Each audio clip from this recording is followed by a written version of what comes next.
Yung bunso mong malambing, ayan, 12 years old na, pero feeling niya parang baby pa siya. Naglalambing si bunso. Ayan, ang feeling niya talaga, baby pa siya. Naghahag din siya. Yan ang bunso namin. Nakakalambing.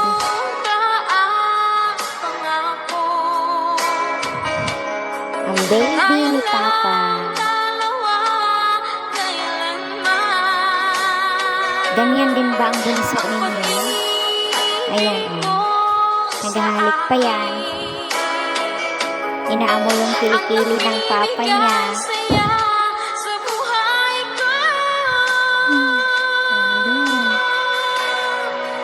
Nakayakis na. Si Baby Damulan. 12 taon na. Piling niya bata pa siya. Napakalambing lang. Thank you.